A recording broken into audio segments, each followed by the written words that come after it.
വീണെടുക്കണല്ലേ ഇവിടെ മിനിഞ്ഞാന്ന കടലിൽ സമയത്ത് രണ്ടുപേരെ അങ്ങോട്ട് കവർ ചെയ്ത സമയത്ത് തെറിച്ചു പോയി. നമ്മൾ മൂന്നിൽ സ്ഥലം മേടിക്കണം, ഫണ്ട് ഒക്കെ കാണിച്ചു കൊടുക്കണം, എന്നാലും മാത്രമേ കാശ് കിട്ടുള്ളൂ. അല്ലാണ്ട് അഡ്വാൻസ് കൊടുക്കില്ല. അല്ലാണ്ടൊന്നുമില്ല, നമുക്ക് നിസ്സാര കാശ് ആദ്യം തരും. അതിന് 3 സെന്റ് സ്ഥലം മേടിക്കണം. എവിടെ കിട്ടാണ് 3 സെന്റ് സ്ഥലം? ആണ് ഞാൻ ചോദിക്കണം. അത് മണ്ടന്മാരാക്കല്ലേ, എനിക്ക് 10 സെന്റ് സ്ഥലം പേരും. ചേട്ടൻ പേര് ചോദിക്കാൻ ചേട്ടൻ ഇവിടെ മാറിയിട്ട് ഒരു 5 മീറ്റർ അപ്പുറം മാറി കഴിഞ്ഞാൽ 10 ലക്ഷം രൂപ സ്ഥലം കിട്ടുക. 1 ലക്ഷം. അതാണ് ഞാൻ നെടവനക്കാട് 13-ാം വാർഡിലാണ്. എല്ലാ വർഷത്തെ പോലെ ഈ വർഷം കടക്ഷോഭം നല്ല രീതിയിലുണ്ട്. ഒരുപാട് വർഷങ്ങളായിട്ട് ഇവിടെ കടക്ഷോഭം അതിരൂക്ഷമാണ്. ഇവരെന്താ ചെയ്യണമെന്നുള്ളത് ഒരു പിടിയില്ല. പല പദ്ധതികൾ പാസ്സായി എന്ന് പറയുന്നുണ്ട്. പക്ഷെ ഇവിടെ ജിയോ ബാഗ് കലാരൂപം എല്ലാ വർഷവും ഉണ്ട്. ഇങ്ങനെയാണ് അടിച്ചു തെറിച്ചിട്ടേ ഈ വഴി സാധനം പോകണേട്ടാ. ഇവിടെയൊക്കെ വീട് കണ്ടാ കുറച്ചൊക്കെ, പിന്നെ കുറേ വീടുകളൊക്കെ ഇവിടെ പോയി. എന്തായാലും ഭയങ്കര ശോകാവസ്ഥയാണ്. പേരടിച്ച് തെറിപ്പിച്ചിട്ട് കണക്കല്ലേ ഇത്? എൻ്റെ പള്ളി റോഡാണ്ടാ, തീവാളൊക്കെ നോക്കി റോഡാണ്ടാ. ശരിക്കും എടവനക്കാട് 13-ാം വാർഡിലാണ്. ഇതിൽ ഈ റോഡ് കയറി നമുക്ക് ഇങ്ങനെ നേരെ കുഴിപ്പള്ളിയിലേക്കൊക്കെ പോകാം. അതിന് എടവനക്കാട് ശരിക്കും ഭയങ്കര ദുരിതാവസ്ഥ ഉണ്ട് അതൊക്കെ. ഇവിടെ പുലിമുട്ടില്ലാത്തത്, അതുപോലെ തന്നെ ഈ ടെട്രോപാഡ് അതുപോലത്തുള്ള കാര്യങ്ങളൊക്കെ വരാത്തതുകൊണ്ടൊക്കെയാണ്. കടൽ എല്ലാ വർഷവും ഇത് തന്നെ അവസ്ഥ. പക്ഷെ ഇവിടെ നിന്ന് ജയിച്ചു പോകുന്ന ജനപ്രതിനിധികൾ ഇതൊക്കെ കാണുന്നില്ല എന്ന് മാത്രമേ എനിക്ക് പറയാൻ പറ്റുള്ളൂ. കാരണം അല്ലെങ്കിൽ ഇത്രയും വർഷമായിട്ട് നമ്മളുടെ തലമുറ കഴിഞ്ഞാൽ ഈ കടൽ ഇവിടെ ഉണ്ടാവും. പക്ഷേ ഈ കടലാക്രമണം തുടരെ തന്നെ ചെയ്യണം. എൻ്റെ ബാക്കിലാണ് ഞാനിപ്പോൾ ഇതുമ്മ കയറുന്നിട്ടാണ്ട് ഈ കാണിച്ചാണ്. ഈ വാളിയിൽ നിന്ന് ഈ കല്ല് കണ്ട ഈ വെള്ളം ഇതിലേ ഇങ്ങനെ ഒഴുകിയതേ ഇതിലേ ഇങ്ങോട്ട് പോകും. കണ്ട ഈ കിടക്കണ കല്ല്, ഈ കരിങ്കല്ല് ഈ സീവാളിയിൽ നിന്ന് പോന്നേക്കണ കല്ലാണ്. ഈ കല്ല് ഇവിടെ എത്തണമെങ്കിൽ, ഈ റോഡിൻ്റെ ഇപ്പുറത്ത് ഈ കല്ല് എത്തണമെങ്കിൽ ഇവിടെ നിന്ന് ഈ കല്ല് ഇവിടെ എത്തണമെങ്കിൽ എത്ര ഫോഴ്സിലായിരിക്കും വെള്ളം വന്നത്. അതിപ്പോൾ പിന്നെയും കുറവാണ്. ഇത് ശരിക്കും വേണമെങ്കിൽ ഒരു 3-4 ദിവസം മുമ്പ് ഇതിലും രൂക്ഷമായിരുന്നു. കാരണം ഈ ഭാഗത്തൊക്കെ ആളുകൾ വന്ന് നിൽക്കാൻ പോലും പറ്റാത്തൊരവസ്ഥയായിരുന്നു. കാരണം ഈ കാണുന്നത് റോഡാണ്, വൈപ്പിൻ മൂവനന്തം തീരദേശ റോഡാണ് ഈ കാണുന്നത്. ഇതിപ്പോൾ അതിനകത്ത് എടവനക്കാട് 13-ാം വാർഡിലാണ്. അങ്ങോട്ട് പോകുമ്പോഴാണ് ഈ പറയുന്ന ചെറായി, കുഴിപ്പള്ളി ബീച്ചൊക്കെ വന്നേട്ടാ. വളരെ മോശാവസ്ഥയാണ്, വളരെ ശോകമാണ്. കാരണം ഇവിടുത്തെ ജനപ്രതിനിധികൾ എന്താ ചെയ്യണമെന്ന് എനിക്കറിയില്ല. വർഷാവർഷങ്ങളായിട്ട് ഇതിൻ്റെ പ്രവർത്തനങ്ങൾ എന്താണ് ഇങ്ങനെ കിടക്കണേന്ന് അറിയില്ല. മഴ വരും, ആളുകൾ പ്രശ്നം ഉണ്ടാക്കുമ്പോൾ അത് പാസ ഇത് പായസം എന്നൊക്കെ പറയുന്ന അത്രയും കേൾക്കാം. പക്ഷേ ഇത് എപ്പോഴും ഇതേ അവസ്ഥ തന്നെയാണ്. ശരിക്കും നല്ലൊരു ഭരണാധികാരിയാണെങ്കിൽ, ഏത് പാർട്ടി ആയിക്കോട്ടെ, നല്ലൊരു ഭരണാധികാരിയാണെങ്കിൽ ആളുകൾ ഈ ഒരു പ്രശ്നം കാണാം. ശരിക്കും മെയ്യിൽ മഴ വരും, അത് 2 മാസം മഴയായിരിക്കും, അല്ലെങ്കിൽ 3 മാസം മഴയായിരിക്കും. അത് കണ്ടിട്ട് വേണം കാര്യങ്ങൾ ചെയ്യാനായിട്ട്.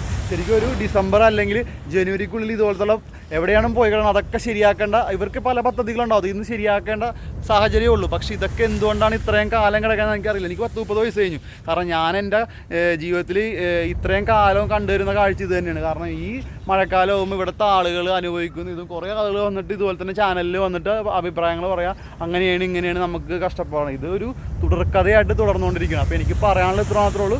നിങ്ങൾ നിങ്ങളുടെ ബ്രെയിൻ യൂസ് ചെയ്യുക, എന്നിട്ട് ഇലക്ഷനൊക്കെ വരുമ്പോൾ അതനുസരിച്ച് കാര്യങ്ങൾ ചെയ്യുക. അല്ലെങ്കിൽ എനിക്ക് എൻ്റെ വീട്ടിൽ ഇരുന്നാൽ മതി. കാരണം എനിക്ക് മഴ പ്രശ്നമില്ല, കടൽ പ്രശ്നമില്ലൊന്നുമില്ല. പക്ഷേ നമ്മുടെ നാടാണ്, എല്ലാ ആളുകളുടെയും ഫീലിങ്സ് ഒന്നാണ്, അത്രേ ഉള്ളൂ. ഇത് വേണ്ട, വളരെ മോശം അവസ്ഥ വേണ്ട. ഇതൊക്കെ കുറച്ച് ആളുകളെ പറ്റിക്കാവുന്ന ഇതിൽ മറ്റേ ജിയോ ബാഗ് ഇതേപോലെ ഉണ്ട്. ജിയോ ബാഗ് ഇതുപോലെ സ്ഥാപിക്കും, ആ ഒരു പ്രശ്നത്തിലേക്ക്. ഇത് ഇവിടെ കഴിഞ്ഞ ദിവസമൊക്കെ ഇതിലും ഭയങ്കര പ്രശ്നങ്ങളായിരുന്നു. ഇതിപ്പോൾ ശരിക്കും ഈ മഴ 1-2 ദിവസം നിന്ന അവസ്ഥയിലാണ്. ഇപ്പം മഴ കൂടുമ്പോഴുള്ള അവസ്ഥ ഭയങ്കര ദയനീയമാണ്. ആളുകളൊക്കെ അല്ല, എല്ലായിടത്തും മനുഷ്യർ ഒരേപോലെ എല്ലാവരും. ഞാൻ ഈ വിഷ്വൽസ് എടുക്കുന്നത് 10 ദിവസത്തെ ഗ്യാപ്പിലാണ്ടോ. എന്നിട്ടും കടക്ഷോഭത്തിന് കുറച്ച് വ്യത്യാസം വരും. പിന്നെ മഴ വരുമ്പോൾ അത് കൂടും, പിന്നെ വേലിയേറ്റ സമയത്ത് അത് കൂടും. ആ ഒരു അവസ്ഥ തന്നെ ഉണ്ടോ. അവിടെ വെള്ളം തട്ടിയിട്ട് ആ കല്ലൊക്കെ ഉണ്ട്, ഈ വന്ന് കിടക്കുന്ന ആ കല്ലണ്ട, അവിടെ നിന്ന് തെറിച്ച് വീണ കല്ലള. അതായത് ഇതേ സ്ഥലത്തേക്ക് വെള്ളം ഒഴുകിയിട്ട് നേരെ അങ്ങാട് പോകും. അവിടെയൊക്കെ റോഡാണ്, ശരിക്കും ആളുകളൊക്കെ താമസിക്കുന്ന സ്ഥലങ്ങൾ അവിടെയൊക്കെ. അവിടെ ഒരു വീടുണ്ട്. അപ്പോൾ ആളുകൾക്ക് ബുദ്ധിമുട്ട്. അതൊക്കെ കാണുന്ന ഒരു കുടുംബക്ഷേത്രമാണ്. ഇതൊക്കെയാണ് അവസ്ഥകൾ ഇവിടുത്തെ. അതെ കണ്ടാ, ഇത് ഈ ശക്തി കൂടുമ്പോൾ ഇതിലേക്ക് കൂടി പോകും വെള്ളം. നിങ്ങളൊന്ന് ആലോചിച്ച് നോക്കി, ഈ കല്ല് അവിടെ നിന്ന് ഇവിടെ വരെ വന്നെങ്കിൽ ഇതെന്തോരം തിരയിലായിരിക്കും സാധനം അടിച്ച് കയറിയിരിക്കണേന്ന്. ഇത് കണ്ട. എന്തായാലും വളരെ മോശം കേട്ടോ. പ്രത്യേകിച്ച് എടവനക്കാട്, നായരമ്പലം, മൊനമ്പൊക്കെ ഭയങ്കര അവസ്ഥ വളരെ മോശമായിക്കൊണ്ടിരിക്കുകയാണ്. ഇനിയിപ്പോൾ മഴ ഇപ്പോൾ ഒന്ന് നിന്ന് നിൽക്കണതാണ്. ഇനിയിപ്പോൾ അടുത്ത മഴ തുടങ്ങുമ്പോൾ എന്തായിരിക്കും അവസ്ഥയെന്ന് കണ്ടറിയേണ്ടിയിരിക്കും. ഇന്ന് ജൂൺ 18 ഞാൻ രാവിലെ ബീച്ചിൽ പോയപ്പോൾ ഇദ്ദേഹമായിട്ട് സംസാരിച്ചപ്പോൾ മനസ്സിലായത്, ഇന്നലെ അവർ പഞ്ചായത്തിൽ പോയി സംസാരിച്ചു. ആ ഒരു ഗ്യാപ്പ് താൽക്കാലികമായിട്ട് അടച്ച് വെള്ളം വരുന്നത് തടയാനുള്ള ഒരു പദ്ധതി ആവിഷ്കരിച്ചിട്ടുണ്ടെന്നാണ്. അപ്പോൾ ഇവർക്കൊരു ആക്ഷൻ കൗൺസിൽ കാര്യങ്ങളൊക്കെ ഉണ്ടെന്നാണ് അവർ പറഞ്ഞതെന്ന് എനിക്ക് മനസ്സിലായിരുന്നു. ഇവിടെ മറ്റേ സാധനം സെറ്റ് ചെയ്യണത് ഞങ്ങളിത് പോയത് പഞ്ചായത്തിൽ. പക്ഷെ ഇതിപ്പോൾ കുറേ വർഷമില്ല, ഇത് ഇങ്ങനെ എത്ര വർഷമായി. ഞാനിത് 2018 ആദ്യമായിട്ടൊരു വീഡിയോ എടുക്കുമ്പോൾ നമ്മൾ അണിയൽ ഇതിനും എട്ടങ്ങേറ അവസ്ഥയാണ് ശരിക്കും പറയുകയാണെങ്കിൽ ഈ റൂട്ടിൽ കൂടി നമുക്ക് അങ്ങോട്ട് ചെറായി വരെ പോകാനുള്ളത്. ഞങ്ങൾ ശരിക്കും പോയിരുന്നു വെച്ചാൽ ഈ റൂട്ടിൽ കൂടെ ഒക്കെ ഞാൻ ഗ്യാസ് ഒക്കെ എടുക്കാനായിട്ട് ഈ കടപ്പുറ കുഴപ്പള്ളി പോയി സാധനങ്ങൾ എടുത്തിട്ടുണ്ട്. ഇപ്പൊ ഒട്ടും പോകാൻ പാടില്ല എന്ന് വെച്ചാൽ ഇത് കാലങ്ങളായി ഒരു മെയിൻ്റെനൻസ് വഴി നമ്മുടെ ഇവിടെ കടപ്പുറ കാര്യം വിചാരിച്ചാലേ മാത്രമേ ഉള്ളൂ. പണ്ട് കാലങ്ങളിൽ കേന്ദ്ര സർക്കാരിന്റെ സഹായം ഉണ്ടായിരുന്നു. അന്ന് കോൺഗ്രസ് ഭരിക്കണം പഞ്ചായത്തിൽ കേന്ദ്രത്തിൽ, നമ്മുടെ ഇവിടെ സംസ്ഥാനം കോൺഗ്രസ് ഭരിക്കുന്ന സമയത്ത് അന്ന് കേന്ദ്രം സഹായിക്കും. ഇന്ന് കേന്ദ്രത്തിന്റെ 10 പൈസ ഇതിനു വേണ്ടി എന്നും പറഞ്ഞിട്ട് ഈ സീവാൾ വർക്ക് എന്നും പറഞ്ഞിട്ട് ഇല്ല. ശരിക്കും ഇത് നല്ല രീതിയിലുള്ള ഇവിടുത്തെ ആളുകളെ ബാധിക്കുന്നില്ല ശരിക്കും. പിന്നെ ശരിക്കും ആൾക്കല്ലേ ബാധിക്കണം. ഇത് എത്ര വീട്ടുകാരുണ്ടാവും ഈ ഭാഗത്തേക്ക്? സർക്കാർ ചെയ്യാത്തെന്ന് പറഞ്ഞാൽ സർക്കാരിന് വരുമാനം ഉണ്ടാവില്ല. സാധാരണ ജനങ്ങൾക്കല്ലേ ഇത് നികുതി അടക്കണില്ല. ഒന്നില്ലെങ്കിൽ വിഴിഞ്ഞം പോർട്ടിന് എത്ര ലോഡ് കല്ലാണ് ഇതിപ്പോ ഇവിടെ കല്ലിട്ടാണെന്ന് പറയണ. ഇവിടെ കല്ലിട്ടല്ലെന്നാണ് ഇവിടെ പറയുന്നത്. ശരിക്കും അതല്ല എനിക്ക് പേടിപ്പെടുന്ന സംഭവം. അവിടുത്തെ കല്ലടിച്ച് ഇവിടെ വന്നെങ്കിൽ എന്തോരം ഫോഴ്സിലായിരിക്കും സാധനം വന്നത്. സുനാമിക്ക് വന്ന കല്ല, സുനാമിക്ക് ഇങ്ങോട്ട് പോന്നിട്ട് പിന്നെ എടുത്തു വെച്ചാണ് അങ്ങോട്ട്. അതല്ലേട്ടാ ഇപ്പൊ റോഡിൽ കിടക്കണ കല്ല് കണ്ട അവിടെ നിന്ന് അടിച്ച് വീണെടുക്കണം. അത് അവിടെ നിന്ന് അടിച്ച് വീണെടുക്കണല്ലേ. ഇവിടെ മിനിഞ്ഞാന്ന കടലേറിയ സമയത്ത് 2 പേര് അങ്ങോട്ട് കവർ ചെയ്ത സമയത്ത് തെറിച്ചു പോയി. പിള്ളേർക്ക് ചായക്ക് കടിയൊക്കെ ഉണ്ടായത്. അതൊക്കെ വിട്ട് കളഞ്ഞ തെങ്ങുമ്പോ കയറി പിടിച്ചാണ് അവര് രണ്ടോട്ട്.